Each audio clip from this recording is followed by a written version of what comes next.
امی ابو نے 3 شادیاں کیوں کی؟ رات کے کھانے کے بعد حویلی کے صحن میں بیٹھا ہوا سلمان اچانک سے ماں سے سوال کرتا ہے۔ زرینہ بیگم کچھ لمحے خاموش رہتی ہیں اور پھر دھیرے سے کہتی ہیں، بیٹا اولاد کے لیے۔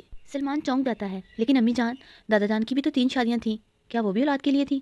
زرینہ بیگم گہرا سانس لیتے ہوئے کہتی ہیں، بیٹا یہ اللہ کی مصلحت ہے، تمہارے دادا جان کی اولاد بھی تیسری بیوی میں سے ہوئی تھی اور تمہارے ابو جان کی بھی، یہ اس خاندان کی روایت ہے اور یہاں صدیوں سے ایسا ہی ہوتا چلا آیا ہے۔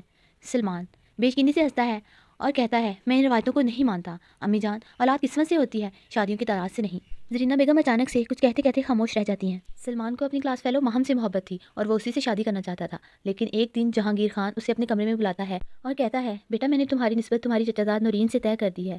سلمان حیران پریشان رہ جاتا ہے، وہ باپ سے کہتا ہے کہ ماہم اس کی محبت ہے اور وہ اسی سے شادی کرے گا۔ ہاں بیٹا کیوں نہیں، تم اپنی پسند کی 2 شادیاں کر سکتے ہو، لیکن یاد رہے تمہاری تیسری شادی تمہاری چچا زاد سے ہی ہوگی۔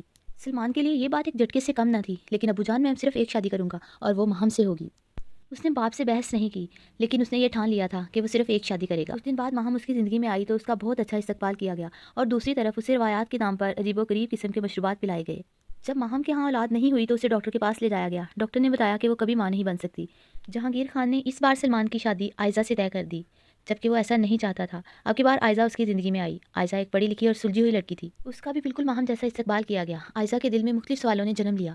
اس نے سلمان شاہ سے بہت سارے سوالات پوچھ ڈالے کہ یہ کیا سلسلہ چلا آ رہا ہے کہ تیسری بیوی سے ہی اولاد ہوگی وغیرہ وغیرہ، لیکن سلمان شاہ نے اس کی باتوں پر کوئی خاص توجہ نہیں دی کیونکہ وہ اس کی پسند نہ تھی۔ پھر ایک دن اللہ تعالیٰ نے عائزہ کی سن لی اور وہ امید سے تھی۔ انتہائی خوشی کے عالم میں وہ اپنی رپورٹس لے کر سیدھی سلمان کے پاس دفتر پہنچی۔ سلمان بھی اس دن بہت خوش تھا۔ جب انہوں نے گھر پہنچ کر یہ بات جہانگیر کو بتائی تو وہ غصے سے چلا اٹھا، یہ نہیں ہو سکتا، یہ لڑکی جھوٹ بول رہی ہے، ہم اپنے ذاتی معالج کو بلا کر اسی سے معائنہ کروائیں گے۔ جب عائزہ کو ہوش آیا تو اس کے پیروں تلے زمین نہیں تھی۔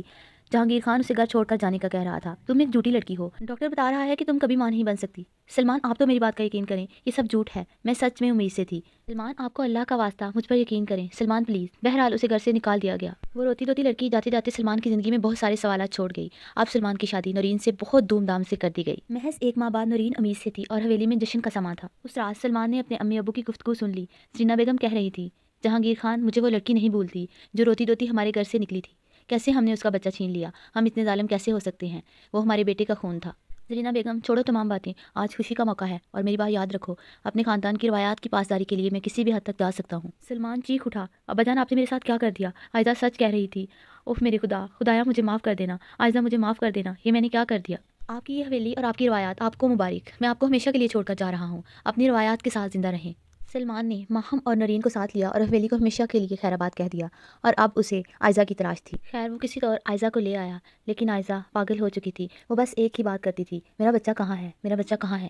نورین نے 2 بیٹوں کو جنم دیا اور اس دوران وہ خود دنیا سے چل بسی۔ نورین کے دنیا چھوڑ جانے پر وہ بہت رنجیدہ تھا۔ اس نے اپنے دونوں بیٹے، ایک ماہم کی گود میں ڈالا اور دوسرا عائزہ کی گود میں۔ عائزہ تو چہک اٹھی اور ماہم ایسے تھی جیسے کسی لا علاج کو علاج مل گیا ہو۔ سلمان نے خاندانی روایات کو اس دن ہمیشہ کے لیے خیرآباد کہہ دیا۔